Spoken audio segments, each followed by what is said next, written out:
Why the fuck are all tech companies just called a word but the vowels are gone? I find it bizarre as well. Why why is my dad blasting this music in the middle of the neighborhood? Like if I can hear this song from my fucking room all the way away from the driveway, I know sure as shit everyone else in the neighborhood can hear this music. He just doesn't care. It's pretty based though. I like how much my dad doesn't care. I can't tell what song it is. It sounds familiar. Stars Dead said Creeper. Oh man. Just need to see the motels and all stops. How does every tech company logo have retard baby aesthetic?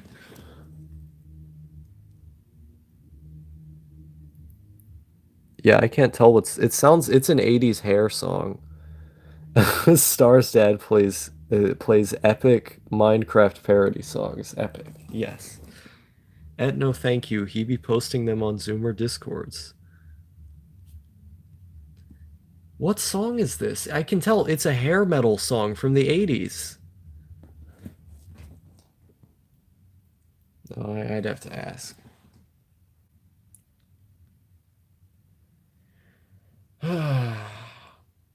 Boomers. Mm.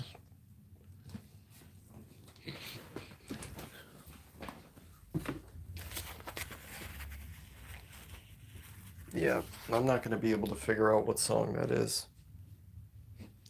Good takedown on the graphic design. Does he also now mow lawns and drink Monster? I don't think our lawn is big enough for it to be mowed. Opinions on Library. Star, do you like Slipknot? No. I liked Slipknot when I was like 13 years old, but I listen to their music now and it's really not for me. Um, I think the first record that they ever did, I think it was just called Iowa. No, wait, no, that was the third or second album they did. But like the very first record that they did when they had like a different drummer and shit, and it sounded much more low quality because they didn't have good production. Um, and it was made in like 95. It had like a weird cover. I don't remember what the name of the record was, but like the very first project they ever did, I would say is okay. It's not bad, but everything else they've ever made is just bad. Um, Not a fan, personally. Every website now looks like it was made by Fisher Price. I agree, man. I want to go back to every website looking like it was made by, I don't know. This is the library. This is Homestar Runner was ahead of its time. I agree. Star's dad listens to Through the Fire and Flames, Vaporwave, Nightcore, Dubstep, Flute anime version exclusively. Yes, of course. You should try Slipknot Stuff. It's got a good meaning. Slipknot Snuff. Is that a song? I think I've listened to most of their music that isn't super new because like when I was like 13, 14, not so much 14, but when I was 13 I listened to quite a bit of it. Just join Cafe Form. I don't know what that is. Some guy made a decentralized Groove Shark clone that's literally called Funk Whale. That's pretty based. Um, is blasting limousine. Nice. Slipknot is shit. MCR is shit. Top is shit. They're all shit. I'm not going to tell you what that is. I agree. There's like there's no good. There's no good songs. If you want the feel of the old web, try Lynx or terminal-based browsers. I've been considering that. Got the Kefi URL and tabs, but just haven't registered. No, I know you're not spoon feeding people. I simply don't care enough to do my own research. Because it's midnight is unironically good. I don't know that song. When I found out MCR is coming back or whatever, I was fucking pissed. I would never be able to get mad that more art is being made, even if it's art that I don't like. The fact that more things are being made is generally a good thing, I would think. Um, you just don't understand me. I mean, I can understand the mindset of someone who would like that music. Like, there's nothing wrong with it. I can understand the sort of emotions that exist behind it. They're very broad feelings. Like that's the reason why Slipknot and MCR are so popular is because the emotions they deal with are very broad. And so of course I can understand why someone would relate to it, but it's not for me. I think it's very, very boring. Um, Ugh, I'm listening to stuff right now. I can't fucking handle the fedora. Like most normies, like this is the thing, is that like broad emotions, when expressed in a simplistic way, are oftentimes come off very fedora-esque. Like a lot of normies come off as fedora tippers, you know? Um, Terminal browsers are unfortunately impractical when everything is crammed full of JavaScript. That's the rough part. Emo pop punk is accepted now. What a time to be alive, fellas. Not if I can have it. I tend to block every JS everywhere anyway. Only YouTube and a handful of others are left unblocked anyway. Yeah, I do the same thing. I have a blocker in my browser that's made to do that. And this came up. What the fuck? What came up? Goober punk is going to be big ideas in the 2020s. I want goober punk to become. I want it to become the thing. Yeah, Silly Douglas has a cool idea about I suppose he can explain it, but it is basically like having the sort of wholesome, kind of cutesy, bright colors of just fun, the aesthetics of being fun, but as a punk movement, sort of. Where like because everything is so fixated on being dark and edgy now, darkness and edginess used to be the punk movement because that was out of the mainstream. And now that darkness and edginess is considered to be the norm, what the sugary kind of fun stuff would be used as an alternative punk movement at the mainstream. It's sort of that idea, like do do do do do do do do do do. I'm back. I'm back now. I forgot what I was saying. Let me read back. Oh boy, there's a lot of messages here. I like the guitar riffs in the MCR song Thanks for the Venom. I don't like that song. I think the one song that you could argue of theirs that's good is Black Parade, and I don't think that song is good. Like on a technical level, I can understand why people would think so, but I don't think it's good. Gerard Way was very depressed and a drug addict. Yeah. Yeah, relatable. I think a lot of people can relate to that. It takes no skill to be a depressed drug addict. That is true. Um, no, I meant Corey Coomerneck Taylor is wearing a fedora is wearing a fedora in the music video. Damn. Is that like the negative XP? Negative XP just is the embodiment of those who wear fedoras. Why are you implying that that is a good thing? So Gooberpunk is mosaic.wave. Yes. Wrong Royal Tux, just sanitized edge now. I'm just saying that he was before every show. Well, not really wholesome, but not really wholesome and sugary, but more silly. Oh, okay. Sir says, "Hey Star, hey to you as well." Um, Not wearing a chastity belt instead of pants. I see. Uh, that's the meaning of punk in the current year. Punk is dead. It was never alive. Uh, they have cool riffs in the second album, but none are complex. Yeah, I can see that. Um, it's bad. I think the music's bad. I don't like it. No, I used to like pop punk. I used to like pop punk when I was younger, but now I only like a few of the songs every now and again in a kind of nostalgic way. It's not in a way that, this is good music. It's kind of like, you know, I'm really stoned right now and want to get a throwback. It's that kind of thing. The only good music is music Vomer. I see. I don't know what that is. Harsh Noise Wall is epic. I agree. Harsh noise is pretty cool. There's not a lot of it that I like though. Like I can't just sit there and listen to noise music.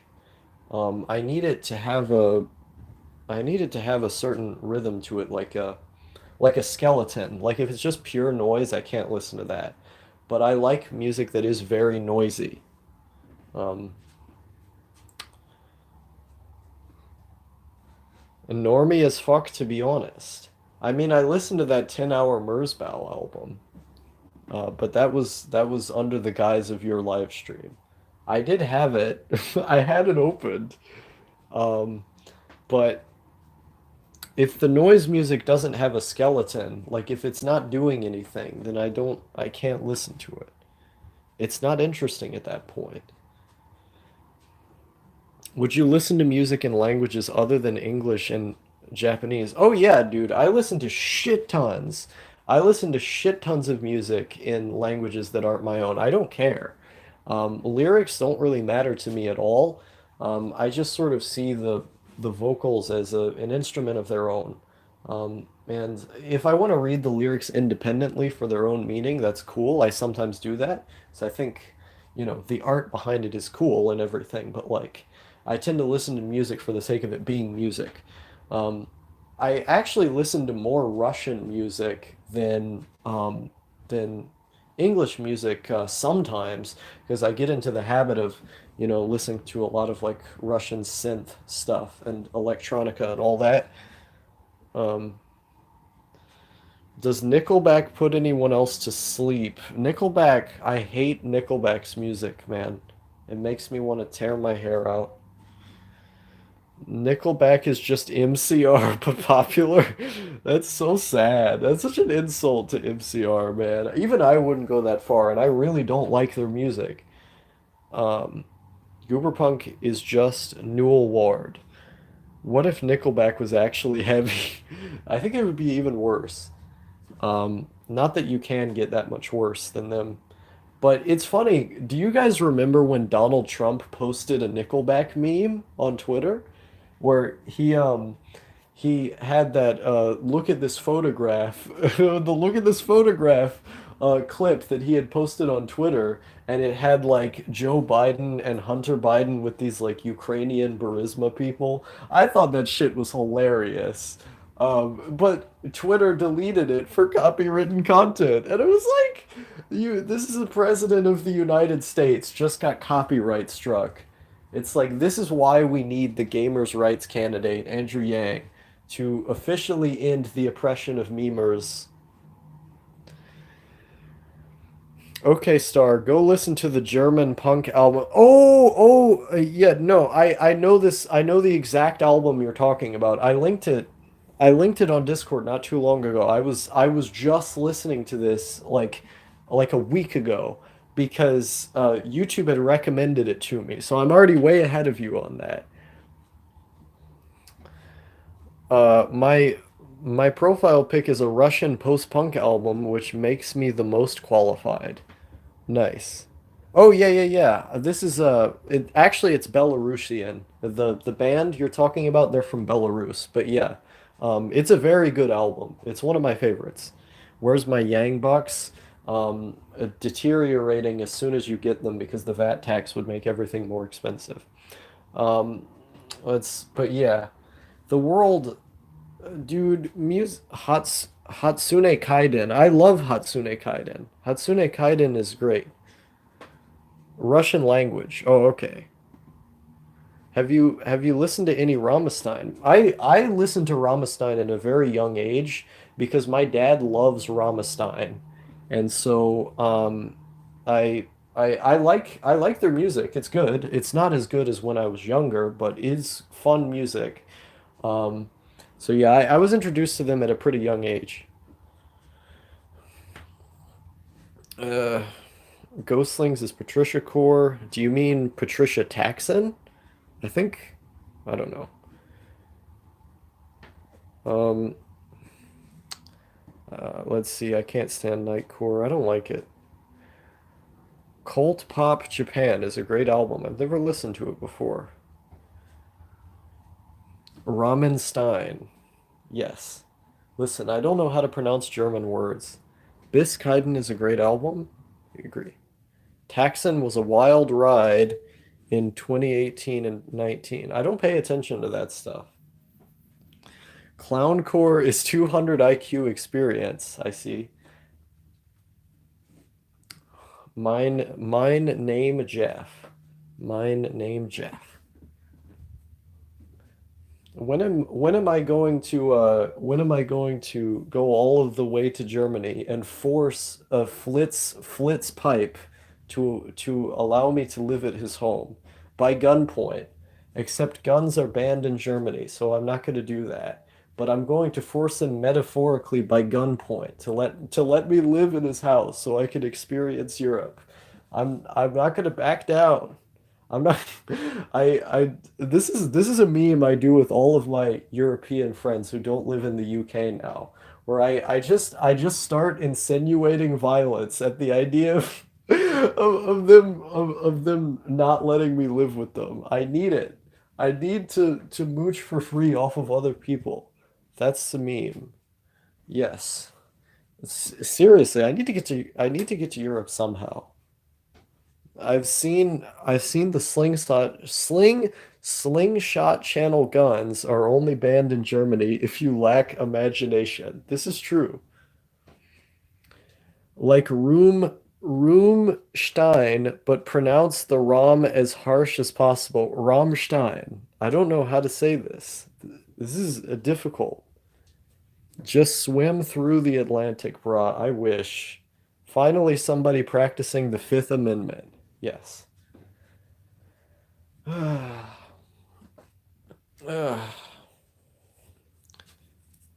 Stain, the only good character in My Hero Academia. Hero Killer Stain is the only 21st century philosopher worth listening to. The music stopped outside. So does that mean that it was at someone else's home? Stained is the Stained is the best My Hero Academia. Stained is a bad band. Where did all of this bad 2000s hard rock come from? Where did If only fighting games weren't absolute garbage without exceptions, I'd probably be pretty into Guilty Gear. How can you dislike fighting games? They're just fun. You press a button and then you see people's aesthetics. I like that. I think fight I To be quite honest though, I think fighting games are one of the most boring genres if you're not into learning the moves and stuff. Like if you're not into learning the moves, I don't think fighting games are worth it for most people. Um, because the sort of fun of them is being able to memorize the combos and then watch how they act out in reality and being able to have really good reflexes as well. And it's so niche that like I've never been able to get into them on that level. Where for me, playing a fighting game is more about looking at, what it looks like than it is actually playing it. But when you think about how they're actually played, they're impenetrable for a lot of people because the most fun part about them is, just memorizing stuff. Any good horror game recommendations? Yeah, I was gonna say Siren on PS2, but Install Gen 2 already got me there. I think Silent Hill 2 as well is very good. Let's see, other horror games. Um, I don't play a lot of horror games. I wouldn't be able to give you recommendations off the top of my head. Um, Anyone could make post-Nirvana hard rock. I see. Soma could be considered a horror game. Um, let's see. Silverchair's big hit was made when they were literal teenagers, thus major labels had shitloads of resources. Um, Everyone I've seen who is actually into fighting games is a total normster. That is true. Like a lot of the biggest fighting game fans, like I feel like it in terms of It's weird because to me it's niche. Like in my mind, I would think something like that would be niche, right? But the people who are like really into them are like super, super normie. And so I guess it's, yeah, I guess you're right. But I guess it's hard to for me to like imagine a world where it's not niche, though. That's the thing. It just doesn't make sense to me. Um, Ant-Attack for the ZX Spectrum. The ZX Spectrum is pretty cool. Star, once I've gotten through school in some way, my parents will finance a little apartment for me as long as I do some year-based internship type thing we have in Germany or go to university. Big rip. So you can come over here and get that sweet, sweet hearts for. Hey, I was just memeing, but if you wanna do it, if you wanna do it, mate, I'm always down. In however much time it would take to make something like that come to fruition, I'd be totally down. Free places to live are nice. Um, Star is that's mean. Don't say that. Virtua Fighter 6 never. I forgot about the Virtual Fighter series existing. I actually, scratch that. I like fighting games. Because now that I think about it, there's too many of them to enjoy to say I don't like fighting games. But it's also because there's so many that I don't enjoy because it's such a large genre. But I think I enjoy a substantial enough amount of them to say that I don't dislike them. Um, also, if PT is obviously a good horror game, but how how do you get PT at this point? I mean, like, and plus it's only like 30 hacks. How do you hack a PS4? I'm sure it's possible at this point. Get that long, uncircumcised. That's the German way. Bratwurst. Yes. Um, Stalker. I hardly knew her. You can hack a Switch too. I know you can hack a Switch now. Stalker. I hardly knew her.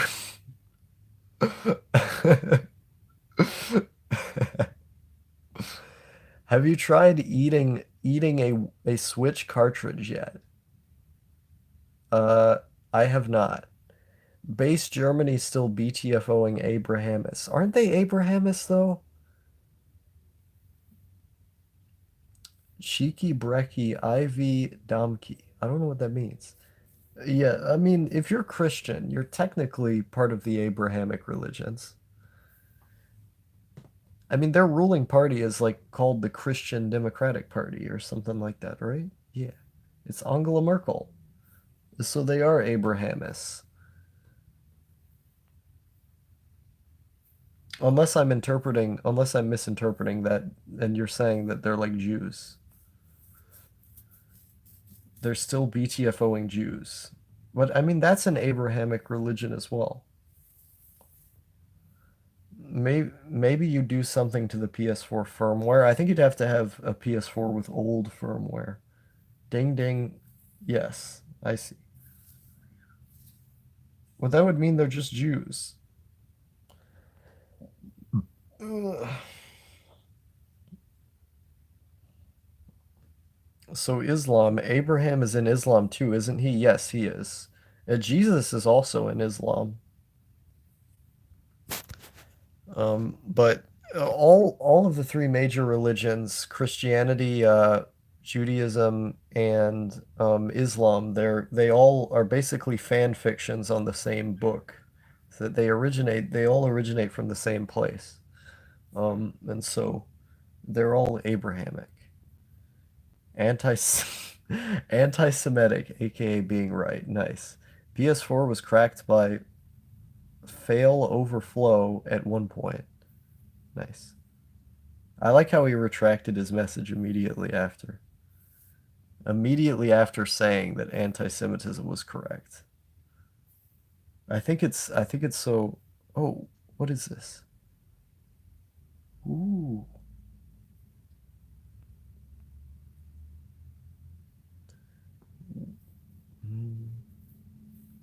Yeah, at this point, I think I'm running out of things to say, though. It's 3:20.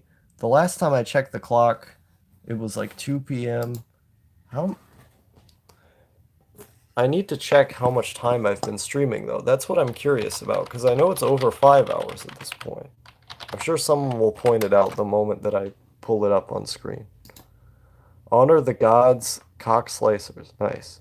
Only only the religion class teachers paid by the states cost 1.6 billion euro. Jeez. Jeez.